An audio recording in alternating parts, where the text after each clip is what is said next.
Hi Gemini, welcome to Starchaeology Tarot. I am Desi, this is my channel, and this is your May Tarot reading. This is good for Gemini, Sun, Moon, Rising, and Venus. Take care of this itch I have. And I'm going to take a moment and call in your guides. Calling in the guides of Gemini, Sun, Moon, Rising, and Venus. Everyone in this chosen collective. We're interested in any messages today that will help align Gemini, empower them, enlighten them, support them, encourage them. What are the messages for Gemini for May? Birthday month for some of you.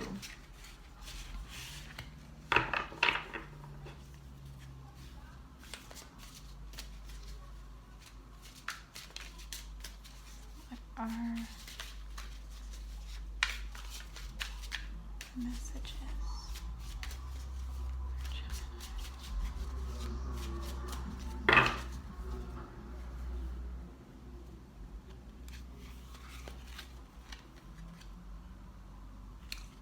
The Lovers, Gemini. Hello. Two of Discs or Pentacles. The Fool. Oh my goodness gracious. Two major arcana cards here.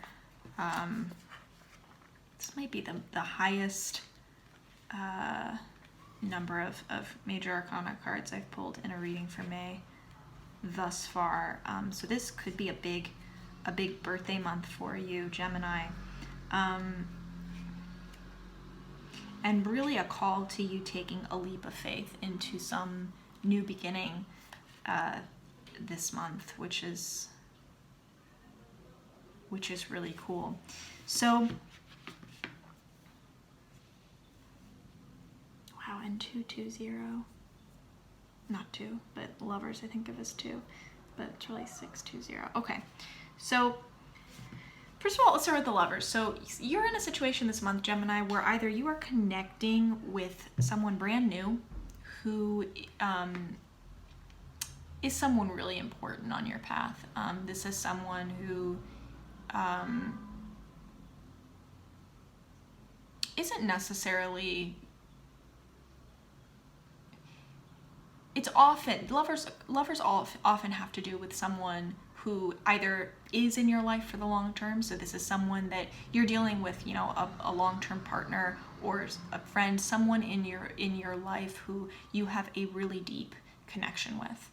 And when I see a deep connection, that doesn't necessarily mean that you like have this kind of agreement or understanding of each other. Really what I mean is that you are enmeshed in a way in this lifetime that really bonds you. This could be someone that it's actually very hard for you to get along with, but they are in your life for the long run, and you are learning a great deal by being with this person. It's a spiritual bond. It's a karmic deep connection. Whether and sometimes it's not even someone who is in some cases, you know, it's for people who are there for you in the long run. Other times it's someone who's not in the concept of time, but their influence on you lasts a lifetime. Their influence, even in a short period of time, transcends time. It's as if you have an ongoing connection with them your whole life, because that's a testament to the weight and value of what you learn from them, or the way that you are challenged by them, or how you encouraged growth in each other, or just what the attachment to this person does to you. There's a clear attachment there, and it's a kind of power over you that is significant, or maybe empowering to you that is significant. Empowering or depowering, but it's an issue of power that is definitely significant. So some of you, this is a brand new person that's coming into your life. This is a deep love connection. For others of you, it's someone who was in your life who's coming back, because again, this is long-term work with this person that's happening. Or for others of you, this is someone who you are in deep connection with in the present moment. And regardless of what it is, there is some obstacle right now with this person, and it's an obstacle of like juggling and accepting and holding space for duality. The waxing, waning, yin and yang, light and dark of this person, of this relationship, of how you two connect to each other. And it's going to be challenging in a way, because a lot of us think when we have this kind of deep connection with someone, it means everything should be perfect. We have really, I think, toxic beliefs about what that looks like. What maybe a soulmate connection looks like, what a good partnership looks like. And really, a good partnership in that way, friendship, whatever it is, means that it creates a healthy atmosphere to hold space for polarities, for extremes, to explore those dualities. It isn't all one-sided on this extreme of like all light all the time. Rather, it's how you two move through periods of light and dark. Is there a constant quality in that? In how you move through the world, how you engage with each other, whether the sun is shining or the moon is out. And if not, what do different external states bring out in you that need to be examined and healed and changed and worked on? So it's really easy when we are put in these positions to feel two of discs, the duality of life actually is like this. We often mistake it for this kind of pressure to make a choice, to make some kind of big grand gesture, like black or white, like, oh, if this thing isn't perfect, it must be bad, so I have to get out of this relationship. Or it's like, oh, this person like everything is going really well, I have to make some grand gesture. It's like, I've only been talking to them for 5 weeks, but it's time to propose. It's something. It's very easy with two of discs to get into a kind of dichotomous thinking, a black and white thinking that's like, it's either this or it's this, or I need to act, I need to make a decision about something. When really it's not. It's just an opportunity to experience that extreme situation or that extreme emotion and feel stable throughout it, to hold space for it and acknowledge it and understand that the pendulum can swing the other way just as easily. And it's not about the external circumstances as much as it is about the internal response. This really is a time for, that's really just the perfect battleground, or let's say classroom, maybe it's a better metaphor, for learning about yourself, for learning about your basic earthly needs and how you will fulfill them, how you will grow in this life, how the things that you will say yes to, the things you will say no to. And it's a good reminder to have joy throughout those things. To have the kind of perspective that's like, when I start feeling like, oh, I'm experiencing duality and I need to be in one extreme or the other, I need to be in one camp or the other, that's usually a sign that we need to step back and have a wider perspective of the situation, that it isn't so dramatic that it has to be black or white. We can see both. We can see a spectrum, and there can be joy in that spectrum. It's like treating this experience as a game rather than as life or death, all or nothing. Like, this is all there is this world. It's not.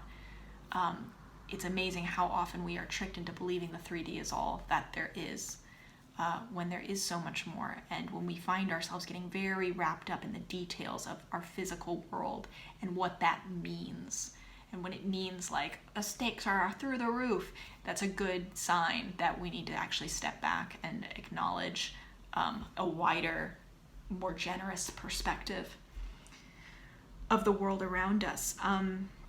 The advice specifically for you here, Gemini, is to take a leap of faith into starting something new. So if this is a new relationship and you find yourself very all or nothing thinking, or there's a possibility for a new relationship, if you find yourself tending towards the fear in the dichotomous thinking, the fearful, the doubt in the dichotomous thinking, this really is encouraging you to challenge that.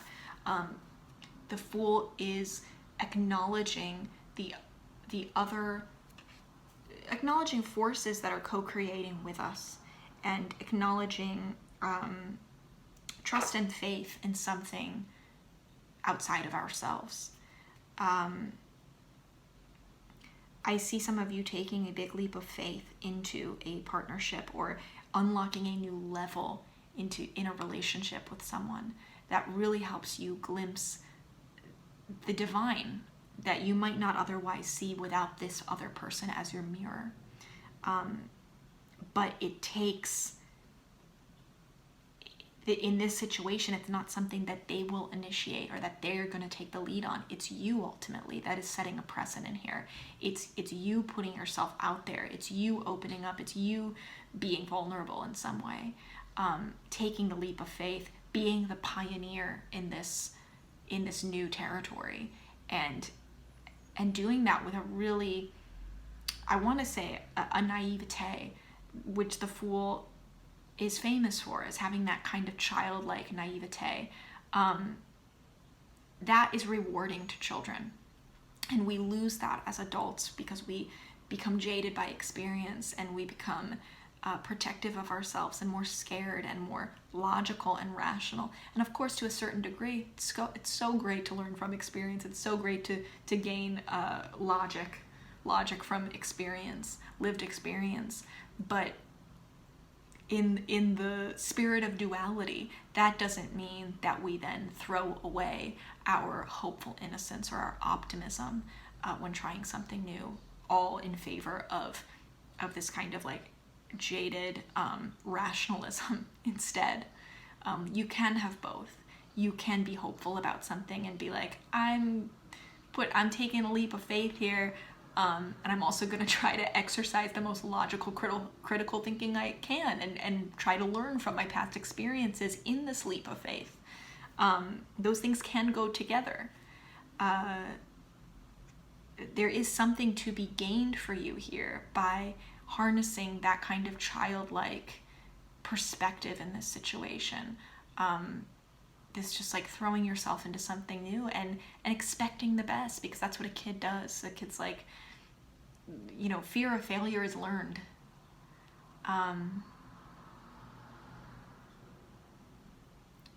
That's all I have to say about that. I hope this was helpful, Gemini. I would love to hear how this looks specifically for you in your life. So comment below and share your heart with me. I love to hear from you always. Check out your other placements if you want a more complete picture of who you are, your sun, moon, rising, and Venus. Like and subscribe, please. I beg you from the bottom of my heart. Every little thing counts. If you like the videos that you're watching, the readings that you watch, that means so much. Subscribing to this channel, sharing this channel, sharing your sending your best friend her sun sign reading. Anything that would be, I'd be so grateful. Also, please check out the link to my Patreon in the link below. Check out my Patreon in the link below. Wow, I can't talk today. you can support this work, help me do more of this work by supporting this channel for just a few dollars a month, and get access to a lot more kinds of readings, a lot of goodies, a lot of patron only bonuses. So please check out my Patreon if that's something that interests you. I am so grateful for you, Gemini. I love you always. I'm rooting for you this May. Happy birthday to some of you, and I'll see you next time.